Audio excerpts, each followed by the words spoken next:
የሆነ ሰዓት ላይ በጣም ብቸኝነት ሲሰማኝ መታቀፍ ፈልጋለሁ። የእውነት እኔ እናት ነኝ። እናት ብቻ አይደለም ልጆቼን ብቻዬን ማሳደግ እናት ነኝ። ሁለት እጅግ መልካም ቆንጆ ለማያት ሁሉ ደግሞ አማላይ ነችም። ብዙዎቹ ይወዷታል፣ ብዙዎቹ ደግሞ ያደንቋታል። የሚከተሉ ሰዎች ቁጥራቸው በየጊዜውና በየቀኑ እየጨመረ ይሄዳል። ኢቢኤስ ቴሌቪዥን መሰረቱ የተገነባው በሉላ ገዙ እስከሚመስል ድረስ ብዙ አድናቂዎችን አስከትላ የቴሌቪዥን ማሰራጫ ጣቢያ ብዙ ፈተናዎች መካከል በሚያልፍበት ጊዜ አንዳንድ ጊዜ ወጣ ገባዎችና ፈተናዎች ቢበዙባትም ነገር ግን እዛ ቤት ጸንታ መቀጠሏ በብዙዎች ዘንድ ግርምትን የሚፈጥር ጉዳይ ሆኖ ይቀጥላል። ትውልዷና እድገቷ በብዙ ፈተናዎች መካከል እንኳን ቢሆን ነገር ግን በዚህ ሁሉ መካከል በጠንካራ የህይወት መንገድና መሰረት ላይ የታነጸች ሆና ህይወቷን እየመራች ትቀጥላለች። እጅግ መልካም ውብና በብዙ ተክለሰውነቷ እንደውም ብዙዎቹ ይማረካሉ። ወንዶቹ የሚያደንቁላት ከሰውነቷ በላይ ዳሌዋን እንደሆነ ይታመናል። ይህ ደግሞ አንዳንድ ጊዜ ፈጣሪ ሲያድላችሁ መልክን ቁመትንና ጥሩ ተክለሰውነትን አብሮ ያድላል። እድሜዋ እየገፋ እንኳን በሚሄድበት ህይወት መንገድ ውስጥ ብትኖርም ነገር ግን ማርጀቷም ሆነ እድሜ መጨመሯ የሚታይ ሆኖ እየታየ አይደለም። ይህ የሚሆንበት ምክንያት ምንድነው? ራሷን ትጠብቃለች። በየጊዜው ጂም ቤት እየገባች ወይም ራሷን የስፖርት ስራዎችን እንድትሰራ እድሎችን ታመቻቻለች፣ ስፖርቶችን ደግሞ ታዘወትራለች።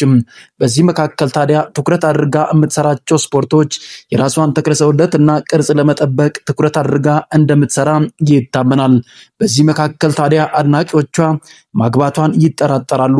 እንኳን ማግባቷ ይቅርና አንዳንዶቹ መውለዷን የሚጠራጠሩም እየበዙ ይመጣሉ። ሉላ ገዙን የማያውቃት ሰው አለ ብሎ ማሰብ ከባድ ነው። ኢቢኤስ ቴሌቪዥን በእሷ መሰረት ላይ የታነጸ እስከሚመስል ድረስ ብዙ ሰዎች ይከተሏታል፣ ደግሞም ይወዷታል። እጅግ መልካም ጨዋም፣ ብዙ ሰዎችን የምትመክር፣ ከሚያዝነው ጋር የምታዝን፣ ከሚያለቅሰው ጋር ደግሞ የምታለቅስ እጅግ ልበቀና የሆነች ሴት እንደሆነች ይታመናል። ታዲያ ይህ መልካምነት አንዳንድ ጊዜ በፈተና ሲታሽና ወይም በፈተና መካከል ሲያልፍ ይታያል። ትላንትና አብሯት የነበረ ባለቤቷ ድንገት ከሷ ተለይቶ ሌላ ሚስት አግብቶ 2 ልጆችን መውለዱ ተሰምቷል። በዚህ መካከል ታዲያ ሉላ ገዙና የህይወት አጋሯ ተብሎ የመጣ ሰውዬ ብዙ ፈተናዎች ላይ ጥሎ እንደጠፋ ይታመናል። አንዳንድ ጊዜ መታቀፍን ፈልጋለሁ፣ አብሮኝ የሚሆን ሰው ፈልጋለሁ ብላ በእንባ ታጅባ ኢቢኤስ ቴሌቪዥን ላይ በቀረበችበት ፕሮግራም ስታወራ አድምጠናትም ነበርም። ውድ የቻናላችን ቤተሰቦች ለዚህ ቻናል አዲስ ከሆናችሁ ቻናላችንን ሰብስክራይብ በማድረግ የደወል ምልክቷንም በመጫን ቤተሰብ እንድትሆኑና በየጊዜው የምንለቃቸው ቪዲዮዎች ወደ እናንተ በሚደርሱ ሰዓት እየተመለከታችሁ ሀሳብ አስተያየታችሁ ስለሚገነባን ሀሳብ አስተያየታችሁን በሀሳብ መስጫ ሳጥን ላይ እንድታሰፍሩ በታላቅ አክብሮት ጠይቃችኋለሁ። ሉላ ገዙ አዲስ ነገሮችን ይዛ ብቅ ማለቷ በብዙዎች ዘንድ አግራሞትንና ደስታን የፈጠረ ሆኖ እየቀጠለም ይገኛል። ዛሬ ወደ ያዝንላችሁ እጅግ አስገራሚ ሰበር ወደሆነ መረጃ አልፋለሁ። እስከ ፍጻሜው አብራችሁኝ ቆዩ። ትላንት ያሳለፈችውን የትዳር ፈተና ስትናገር በብዙ እንባ ነው። አንዳንድ ጊዜ ብዙ ዋጋዎችን ለትዳሮቻችሁ ትከፍላላችሁ። ነገር ግን በዚህ ሁሉ መካከል ትዳራችሁ ላይ ጸናና በፈተና የታጀበ ህይወት ልትመሩ ትችላላችሁ። አንዳንዴ እናንተ ጥረት ብቻ ምንም ትርጉም የለውም፣ መና ሆኖ ሊቀር ይችላል። ሲንግል ማም ላለመሆን ብዙ ዋጋዎችን ከፍያለሁ፣ ጥረት አድርጋለሁ። ትዳሬ እንዲጸናና እንዲቆም በብዙ ፈተናዎች እንኳን እያለፍኩኝ በዝምታ ዝም ብዬ አልፌያለሁ። በዚህ መካከል ግን ትዳሬን ለማጽናት እድሉም አልነበረኝም። ብዙ ዋጋዎችን ብቻዬን ከፍያለሁ፣ ነገር ግን መፍረሱ አልቀረም ስትል ትናገራለች። በጣም በሰዓቱ እጠላ የነበረው ብዙ ጊዜ ሰዎች ትዳራችን ተፋታ ወይም ፈታን ወይም ተለያየን ብሎ ሲሉ እጅግ እቆጣና አዝን ነበር። ለምንድነው የማይታገሱት? ለምንድነው በይቅርታ የማይጨርሱት? የሚለው ክርክር ልቤ ውስጥ ነበር። ነገር ግን ጊዜ ያመጣው ነገር ነውና አንዳንድ ጊዜ የምትጠሉት ነገር ይከተላቸዋል። ስለዚህ በህይወቴ እንደዛ ሲሆን ተመልክቻለሁ ትላለች ሉላ ገዙ። በብዙ ፈተናዎችና ግራ መጋባቶች እንኳን ባልፍም ነገር ግን አንዳንድ ጊዜ እናንተ ከታገላችሁት በላይ ፈጣሪ ወደ እናንተ የሚያመጣውና እሱ የፈቀደው ብቻ ስለሚሆን ምንም ማድረግ አትችሉም ትላለች። ብዙ ፈተናዎችና ግራ መጋባቶችን አልፋ ብትሄድም ነገር ግን ዛሬ ላይ ደግሞ አንዳንዴ ህይወታችሁን የሚያድስና የወደቃችሁበትን የህይወት ፈተና እንደገና ደግሞ አርሞ እናንተን አስተካክሎ የሚሄድ ሰው ይመጣል ወደ ህይወታችሁ ትላለች። አንዳንድ ጊዜ ጥፋተኛ ብለን ሰዎች ላይ ብቻ ከመጠቆምም ራሳችንን ቆም ብለን ብንመለከት ስትል ሉላ ገዙ ትናገራለች። አንዳንድ ጊዜ ትዳሬ ከፈረሰ በኋላ ባለቤቴ ብቻ ጥፋተኛ እንደሆነ ለማሰብ ሞክሬ ነበር። ነገር ግን አንዳንዴ በህይወት አጋጣሚ እርስ በርሳችሁ ማትግባቡበት ጊዜ ቢኖርም ፈጣሪ የፈቀደው ይሆናል። ሲንግል ማም ላለመሆን ብዙ ጥረት አድርጌ ነበር፣ ነገር ግን ወደ ህይወቴ መጥቶ አይቼዋለሁ ስትል ትደመጣለች። በዚህ መካከል ታዲያ የራሷን ሰው መፈለጓ አይቀርም። ምክንያቱም ተፈጥሮ የሚባል ነገር አለ።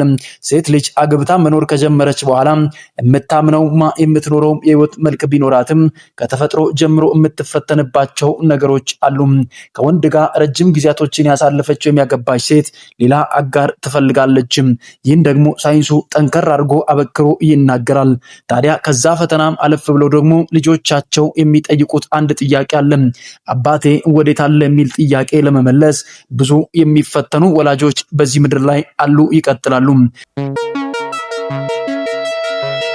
በዚህ መካከል ታዲያ ሉላ ገዙን የሚመለከቱ ሰዎች ቢኖሩም ነገር ግን ሁሌ ስትስቅና በካሜራ ፊት ስትሆን ደስተኛ እንደሆነች ቢናገሩም ነገር ግን አንዳንድ ጊዜ እናንተ ሁሌም ስታዩን ደስተኛ እንመስላለን፣ ነገር ግን የትዳር ጥያቄ፣ የልጆች ጥያቄ ልባችን ውስጥ ይቆያል ስትል ሉላ ገዙ ትናገራለች። በዚህ መካከል ታዲያ ትላንትና በስምና በዝና ብቻ የምታውቀው ዳኒ ከህይወቷ ጋር እንደተቀላቀለ አንዳንድ መረጃዎች በሳቱ ሊወጡ ሞከሩ። ነገር ግን ዳኒ በሰዓት አንድ ነገር ተናገረ። በኖሮ መካከል አንዳንድ ጊዜ ሰዎችን ስትተዋወቁ ፈጣሪ ለዓላማ ሊያገናኛችሁ ይችላል ብሎ ያምናል። በዚህ መካከል ታዲያ በትዳሩ ልክ እንደሷ የተፈተነው ዳኒ በመካከላቸው አንዳንድ ወዳጅነቶች እንደተፈጠሩ ቢታወቅም ኢቢኤስ ቴሌቪዥን ከመግባቱ በፊት ከሉላ ጋር ከ14 ዓመት በፊት ከአብሮ ከዳኒ ጋር እንደሚተዋወቁ ሉላ ትናገራለች። እጅግ እንደምታደንቀው እንደምትወደውና የሚሰራቸው የፊልም ስራዎችን እንደምትከታተል ትናገራለች። ኢቢኤስ ከመግባቱ በፊት ከሉላ ጋር ከነበራቸው ቅርበት የተነሳ ሉላን አማክሮ ወደ ኢቢኤስ እንደመጣና እዛ ስራ እንደጀመረ ይናገራል። ታዲያ ሁለቱ በትዳር ተፈትነዋል። ዳኒ ከሚስቱ ጋር ረጅም ዓመታቶች ሆነውታል ከተፋቱም። ምክንያቱም በስራ አጋጣሚ እንዳልተግባቡና ስዊድን ሀገር ከባለቤቱ ጋር እንዳልተስማሙ ባለቤቱ እዚህ መተመኖር አለብህ ብትለውም ነገር ግን ዝነኝነት ያለው ገንዘብ ያለው ዳኒን የሚያውቀው የኢትዮጵያ ሕዝብ ሁሉ ኢትዮጵያ ላይ ስለሆነ ስዊድን ሀገር ዝም ብሎ መቀመጥ ስለከበደው እዚህ ተመልሶ መምጣቱና ከሚስቱ ጋር ባለመግባባት ነገሩ ሻክሮ እንደቀረ እንዳልተግባቡና ተፋቶ እንደሚኖሩ ይታመናል። ሉላ ገዙን እጅግ እንደሚያከብራትና እንደሚወዳት የልጆቿ አባት እንኳን ሆኖ ማሳደግ እንደሚፈልግ በተደጋጋሚ ሲናገር ነበር። በስተመጨረሻ የኢቢኤስ ሰራተኞች በተገኙበት ድንገት ተንበርክኮ ሰርፕራይዝ እንዳረጋትና ቀለበት እንዳሰረላት መረጃዎች ወጥተዋል።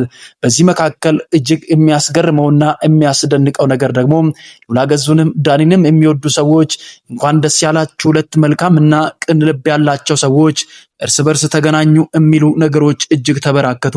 ሁለቱም ትሁታን ናቸው። ሰዎችን የሚወዱ ሰዎችን አክባሪ እንደሆኑ ስለሚያምኑ ሁለቱም በቀና የሆኑ ሰዎች እርስ በርስ መገናኘታቸው በብዙዎች ዘንድ አግራሞትን የፈጠረ ጉዳይ ሆኗል። ኢቢኤስ ቴሌቪዥን በደስታ ነገሮችን እያሳለፉ እንደሆነ ታውቋል። እናንተ ሀሳብ አስተያየታችሁን ኮሜንት ላይ አስቀምጡ። ዳኒ ተንበርክኮ ቀለበት አስሮላታል።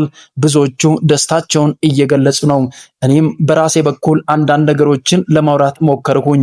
ሁለቱ እጅግ መልካም በጎ ሰዎች ናቸውና የሁለቱ መገናኘት እኛንም በጣም ደስ ብሎናል። የመጨረሻችሁ በፈጣሪ ያማረ ይሁን እያለን የሁለቱን ደስታ የምትወዱ ሀሳባችሁን ኮሜንት ላይ እንድታሰፍሩ ከልብ እንጠይቃለን። ለዛሬ ያዝንላችሁ እጅግ አስገራሚና ትኩስ ሰበር መረጃ ይህንን ይመስላል። በቀጣይ አዲስ ሰበር ትኩስ መረጃ እስከምንገናኝ ድረስ ፈጣሪ ባላችሁበት ሁሉ ሰላሙን ያብዛላችሁ። ቸር ቆዩ፣ ቸር ሰንብቱም እላለሁ።